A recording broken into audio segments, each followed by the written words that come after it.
सीटों पर उपचुनाव के लिए मतदान। 1 लोकसभा 2 विधानसभा सीटों पर उपचुनाव। मैनपुरी लोकसभा, रामपुर खतौली विधानसभा सीट आज पोलिंग पार्टियां रवाना की जाएंगी। कल मतदान पुलिस बल के साथ वाहनों के माध्यम से रवाना होंगी। पोलिंग पार्टी में एक पीठासीन समेत 4 कार्मिक होंगे। मैनपुरी में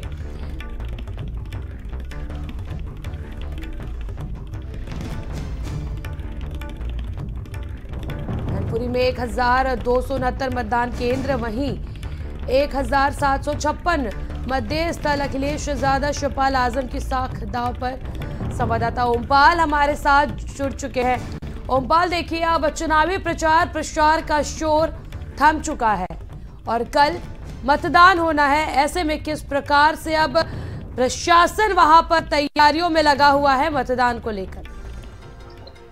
बिल्कुल, रामपुर के जिलाधिकारी रविंद्र सिंह मांदड़ और पुलिस अधीक्षक अशोक कुमार शुक्ला वो लगातार कल से ही मीटिंग्स का जो दौर शुरू हुआ था तो देर रात तक खत्म हुआ और उसके बाद अब सुबह फिर जो उनका प्लान है उस प्लान को फॉलो कराने के लिए मंडी समिति पहुंचेंगे। मंडी समिति में जो पार्टियां हैं अब वो वहां पहुंचेंगी, उनके अटेंडेंस होगी और उसके बाद उनको ईवीएम्स के अलावा कुछ बैलेट पेपर होते हैं वो उनको देना है और तमाम सारी चीजें जो मतदान सामग्री है अब वो उनको आज उपलब्ध करा करके सीधे रवाना किया जाएगा। बाकायदा ARTO की तरफ से बहुत सारे वाहन वहां पर आ चुके हैं और जो वाहन अभी नहीं पहुंचे हैं वो थोड़ी देर में वहां पहुंच जाएंगे, क्योंकि 12 बजे के बाद से ही पोलिंग पार्टियां अपने अपने स्टेशन के लिए रवाना हो जाएंगी। रामपुर के जिलाधिकारी और पुलिस अधीक्षक, नगर मजिस्ट्रेट और ADM ये सब वहां पर पहुंचेंगे और वहां पर पोलिंग पार्टियों को रवाना करेंगे। तो मैं समझता हूं कि जो तैयारियां हैं उन्हीं तैयारियों पर अब उसको पालन करके आज पार्टियों को रवाना करना है और पार्टियां जब रवाना हो जाएंगी। ओमपाल, कितने मतदान केंद्र रामपुर में बनाए गए हैं? 1000 मतदान केंद्र हैं और उन मतदान केंद्रों पर जो फोर्स है वो पहले से ही पहुंच गया है। मतदान कर्मचारियों को आज जो अधिकारी हैं आज यहाँ से रामपुर के जिलाधिकारी, पुलिस अधीक्षक इनको संबोधित करेंगे और उनको बताएंगे कि किस तरह से आपको वहां पर पहुंचकर क्या करना है और कल किस तरह से अपनी ड्यूटी को अंजाम देना है। बिल्कुल ओमपाल, देखिए जिस प्रकार से चुनावी सरगर्मियां तेज नजर आ रही थी रामपुर में, जहां एक तरफ आजम खां के बयान पर फिर से उन पर FIR हुआ, वहीं दूसरी तरफ मुख्यमंत्री योगी आदित्यनाथ भी वहां पहुंचे हुए थे। क्या कुछ कितने कांटे की टक्कर देखने को मिल सकती है बीजेपी और समाजवादी में? क्या आजम खां अपना गढ़ बचाने में कितना कामयाब होंगे या फिर भारतीय जनता पार्टी अपने जो विकास का दावा करती है विकास के दम पर वहां पर कामयाब होगी? ये सब देखने का वक्त है, लेकिन जो जनता है उसका क्या कहना है ओमपाल? देखिए, जनता के मूड में 2 चीजें हैं। एक तरफ भारतीय जनता पार्टी वो जो विकास के नाम पर एक फौज कई दिनों से, मैं समझता हूँ 12-13 दिन से लगातार यहाँ पर लोगों के बीच में सरकार की महत्वाकांक्षी योजना को बताकर उनका वोट बटोरने में जुटे थे।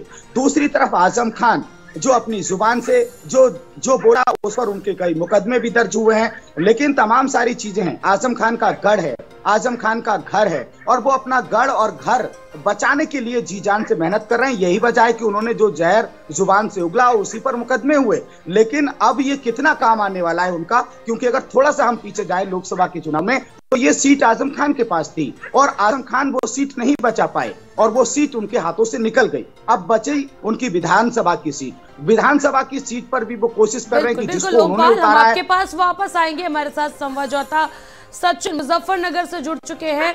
सचिन, देखिए जिस प्रकार से चुनावी सरगर्मियां तेज हुई हैं, जुबानी वार पलटवार चला है, इल्जाम एक दूसरे पर लगा है, ऐसे में अब चुनाव का जो शोर है प्रचार प्रसार का वो थम गया है। कल मतदान होना है, किस प्रकार से तैयारियां खतौली विधानसभा सीट पर चुनाव के लिए की जा रही है? कितने जो मतदान केंद्र है वो बनाए गए हैं?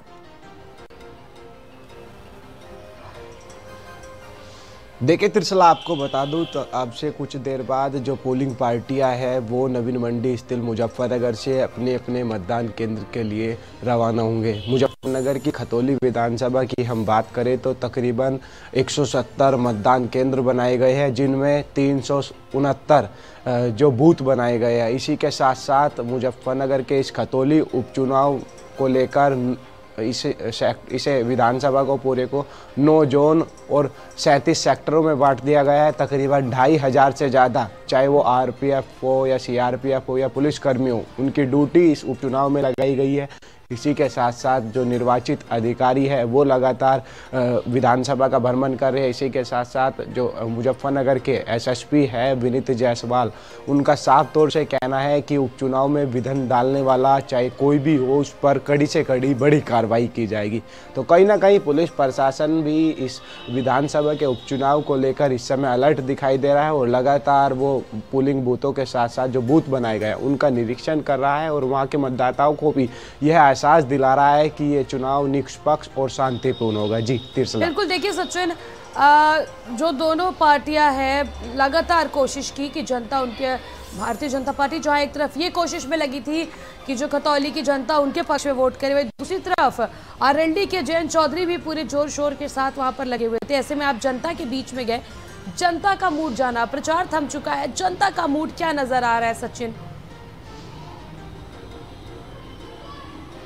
देखिए तिरसला, अभी ये कुछ नहीं कह सकते कि यहाँ जब 8 दिसंबर को परिणाम आएंगे इस उपचुनाव में खतौली में, तो जीत किसकी होगी ये कहना अभी असंभव है। क्योंकि कारण है, क्योंकि एक तरफ तो बीजेपी अकेली खड़ी हुई है, दूसरी तरफ आरएलडी, सपा और आजाद समाज पार्टी, जिसने बाद में चंद्रशेखर ने अपना इस प्रत्याशी को समर्थन दे दिया था मदन भैया को। तो कहीं ना कहीं बीजेपी और आरएलडी के जो प्रत्याशी है उनके बीच इस खतौली उपचुनाव में बड़ी टक्कर है।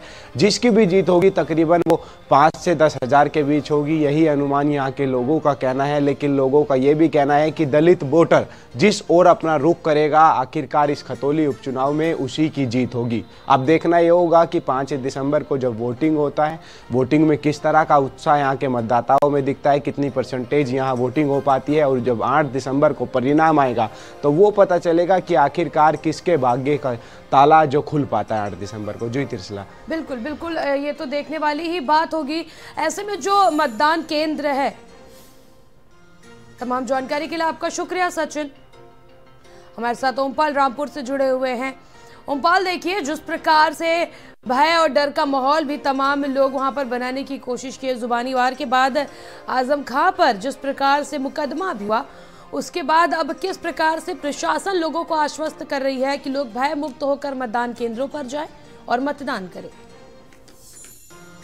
मतदान की घोषणा हुई थी उस दिन सबसे पहले समाजवादी पार्टी के नेता आजम खान, उनके आसिम राजा और अब्दुल्ला आजम जो आजम खान के बेटे हैं, सबसे ज्यादा दिक्कत समाजवादी पार्टी को है इन दिनों। और वो लगातार बीच बीच में मीडिया से प्रेस कॉन्फ्रेंस करके ही बता रहे हैं कि हमें उम्मीद नहीं है कि रामपुर में निष्पक्ष चुनाव होगा। लेकिन उनको निष्पक्ष चुनाव कराने के लिए हर बार पुलिस अधीक्षक हों, रामपुर जिलाधिकारी हों, और वो उनको बता रहे हैं कि यहाँ पर डरने की कोई जरूरत नहीं है।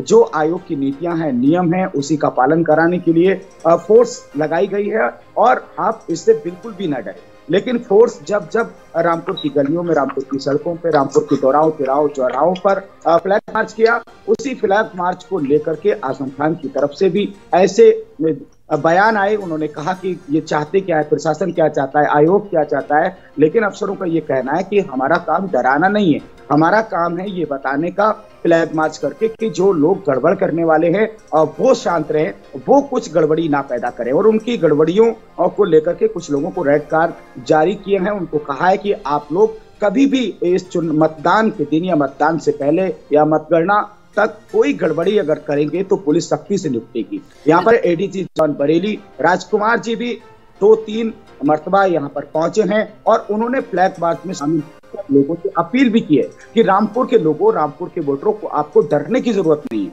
लेकिन समाजवादी पार्टी के जो आसिम राजा है, प्रत्याशी हैं, वो ये कहते हैं कि पिछली बार जब लोकसभा का चुनाव हुआ तो मतदान प्रतिशत कई बूथों पर बहुत कम हुआ, बहुत कम, सिर्फ डर की वजह से हुआ, लोगों को वोट नहीं डालने दिया गया। लेकिन दूसरी तरफ से यह भी कहा जाता है कि जब ये जीत जाते हैं या इनका कैंडिडेट जीत जाता है तब तो ये शांत बैठ जाते हैं, क्योंकि ईवीएम्स की कमी निकालने लगते हैं, ईवीएम्स को गलत बताने लगते हैं, प्रशासन के डंडों को लेकर के आरोप लगाने लगते हैं कि उनको वोट नहीं डालने दिया गया, उनको मारा, उनको पीटा।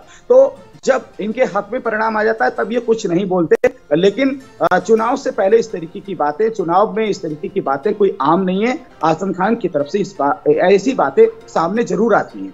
बहरहाल पुलिस चुनाव आयोग की नीतियों का पालन कराने के लिए लगातार इस कोशिश में जुटी है कि कोई आरोप न लगे और ये मतदान अच्छी तरह से निष्पक्ष हो जाए। और निष्पक्ष मतदान को कराने के लिए रामपुर के जिलाधिकारी, रामपुर के पुलिस अधीक्षक दोनों लगातार मीटिंग्स कर रहे हैं अपनी टीम को, चाहे सीआरपीएफ हो, चाहे आरपीएफ हो। बिल्कुल, हम आपको रोकना चाहेंगे ओमपाल। हमारे